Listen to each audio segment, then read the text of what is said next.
guys, and welcome back to the channel. And today, as you can probably see, I'm in another museum, and this is the Cornwall at War Museum on the Davidstow airfield in Davidstow, which is in Cornwall. And so far, first impressions absolutely brilliant. The guys who are here when you come and they welcome you in, and you know, absolutely fantastic bunch of guys. Two chaps I just met in the guard room, fantastic, very knowledgeable and very welcoming. So what I'm going to do today is we're going to have a look around the museum. I'm going to show you some of the exhibits. You get a laminated map and plenty of information on, so you know what you're looking at in each one. And we're going to have a look around. I'm not going to do a lot outside because today it is hailstones, rain and wind, so it's pointless me trying to do anything outside. But this is the second building. The first building you come in on the tour would be the cinema room, and I'm not going to do that one on camera. So this is room 2, and already there's some very interesting stuff. You can see there's stuff on the Falklands. You know, I think sinking of HMS Rapide.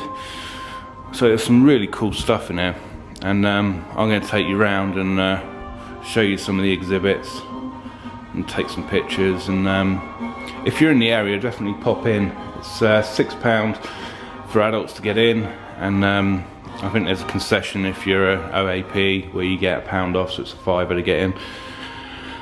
Really cool, and I say so much history down here, as you saw from when I was out on the airfield exploring the buildings there. Awful lot of history in the area, and if you're into militaria, this is definitely one for you. I'm going to have a look around. I'm going to take you on the tour with me, and yeah, it's bound to be a good day out considering the weather is so bad. I wanted to do something indoors today, and the Davidstow Museum had to be on the list. So let's have a look round and catch up in a minute.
Right guys, so in this room it's all about air raids, and as you can probably hear from the background music, there's sounds of dropping bombs and things.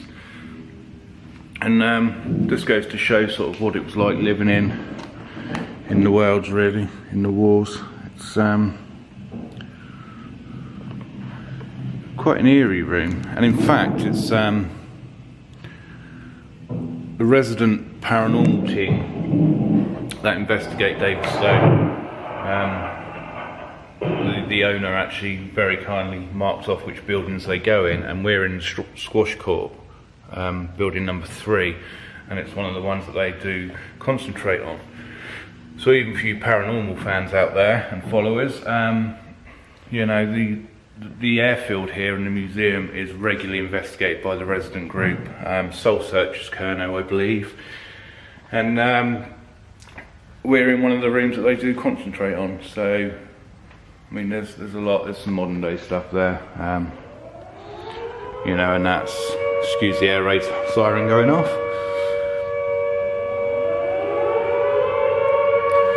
Wow, I can only imagine hearing that for real life back in the day. I mean, that would have been, you know, super scary. A lot of respect for our servicemen and women that do give their lives for us. It's an awful lot to see, so let's carry on.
I don't know if this is copyrighted, this music, but if there is, I'm going to get a strike on this video.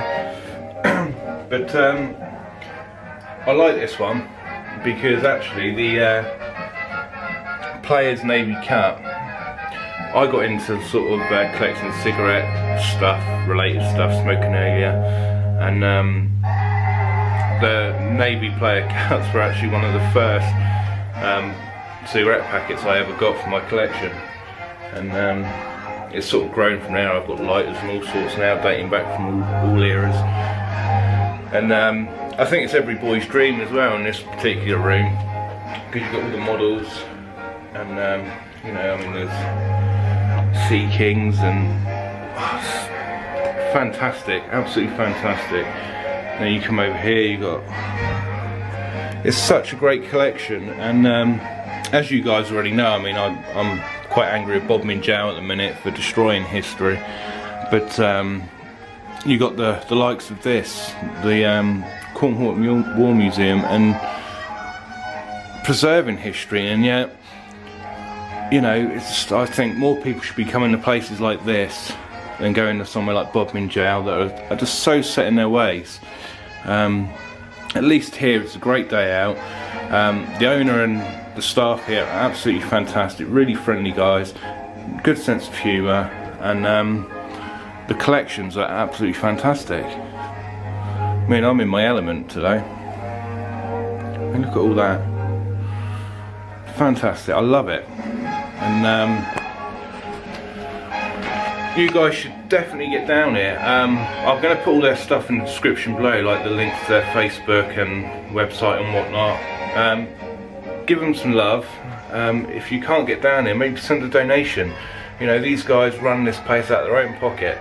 So get down here and come and see what's on offer. There's so much to see.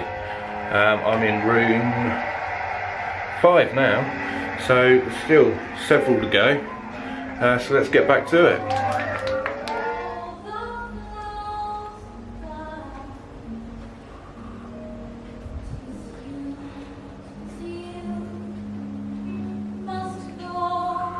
Oh, look at that. Everyone must remember Airfix. I mean, look at these.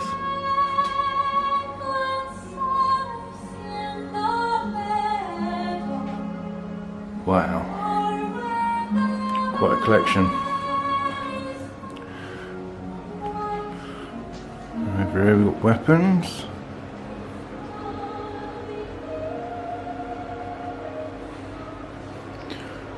Bayonets and knives and swords.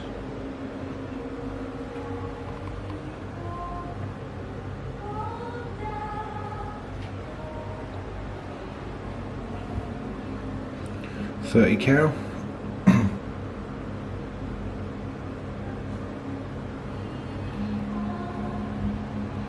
Such an impressive array.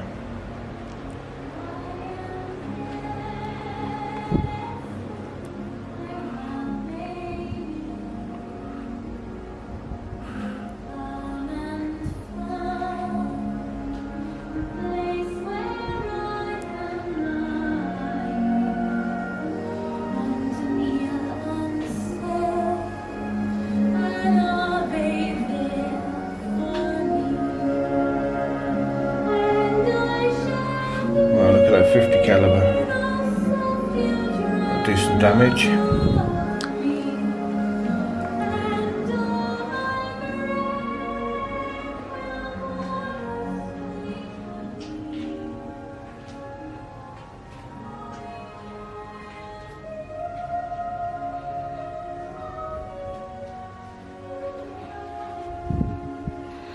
Right, so there's Davidstow. And there's an aerial photo.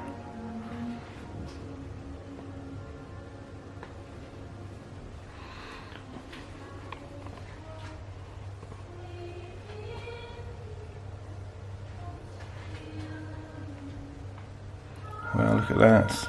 Nurses' uniforms from the times. Current. World War One. World War Two.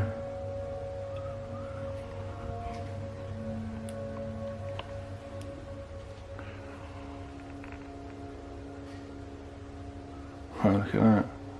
1944 404 Squadron mascot.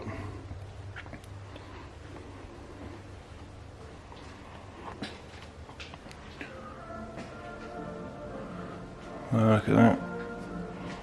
Anti-ship rocket.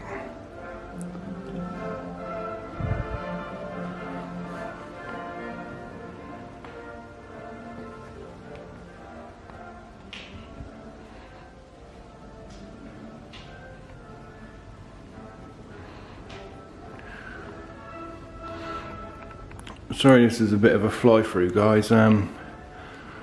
Obviously the main point of this is to give you an idea of what's here so you can come down and see it for yourself.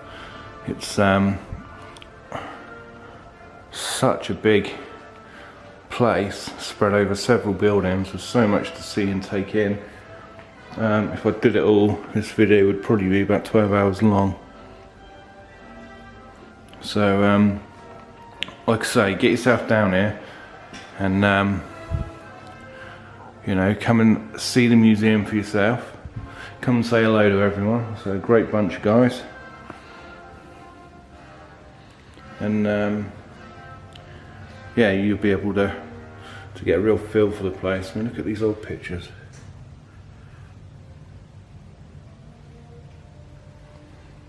It's fascinating.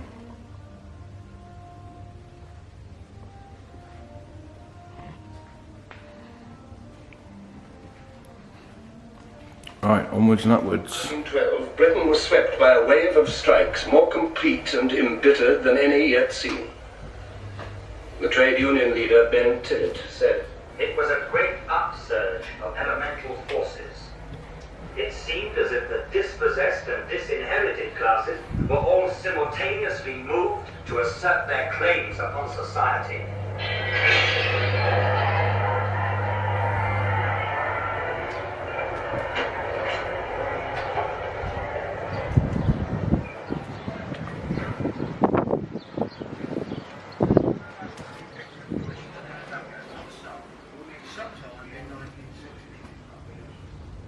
What thoughts are going through his mind as he waits for his turn to go over the top? He is riding down after home perhaps his last 2 blows. When the artillery barrage in the ground stops, he, with thousands more, will go over the top to face the German machine guns.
That big white square that's shown in the same picture.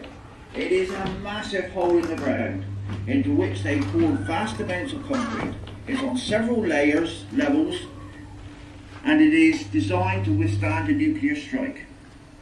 Actually, it was supposed to have been called the Joint Maritime Centre, but they couldn't agree over how to spell centre, so they decided to compromise and call it facility instead. It was jointly funded by Britain and America, and the personnel came from the Royal Navy, the Royal Air Force, and from the United States. Britain paid for the 186,000 ton bunker, and America paid for the fixtures and fittings, which cost a cool $1 billion. And back in those days, $1 billion was a lot of money. There are microphones under the sea in strategic parts of the world, and in this part of the world, they come ashore through Watergate Bay and come up into the JMF. All the information that comes through these cables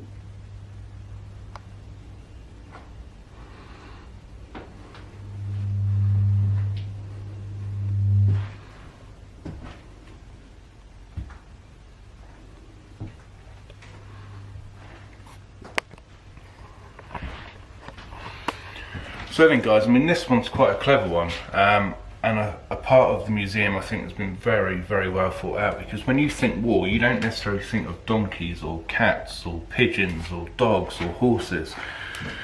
And obviously what you've got to remember is, you know, the animals played as big a part in the war as anything really, and you know, pigeons were used for bringing in, you know, bombs, taking aerial pictures, all sorts, and as well as horses. You know, you got the, you know, I mean even here, look, I mean they're looking at elephants to tow things. So it's quite clever that they've put a section about the animals in, because I don't think people really think of animals when they think of war. So I'm quite impressed with that. Old uniforms and things. And this little bit here looks at the other side. I mean, you've got the rescue side, and obviously Sea Kings played a big part in RAF history, so look at that. Anyway, let's keep moving forward.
Right guys, so I'm in the hangar now, and this is actually the bit that I was looking forward to the most. I mean, check it out. For me, seeing something like that is brilliant. Can you just imagine that flying overhead?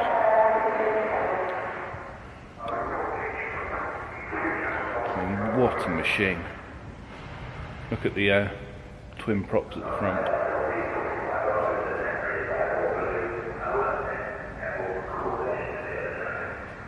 Absolutely fantastic. As I say, I've really enjoyed my visit here. It's an absolutely amazing place. So if you're in Cornwall, even if you're not, make sure you get down here. I'm going to leave the links to their contact details below. Make sure, excuse me, make sure you hit these guys up, show your support. These guys are preserving history, they're not destroying it for the sake of profit. So definitely help these guys out. Spread the word, get down here and check out this amazing place. I've had an absolute blast down here today. I've learnt a lot, I've seen some amazing things, and you guys should too. So if you haven't already, make sure you subscribe to my channel. I'm going to be looking at loads of other places around Cornwall and probably returning here at some point, doing some more stuff on the airfield as well. I've also learnt a bit about that, you might remember that cartridge I found on my last video down at the airfield. The RAF and Marines and that still practice here, and apparently it's a blank, so at least I found a bit about that out. But definitely get down here, subscribe to the channel and show these guys some love, and me. So I will see you on the next video.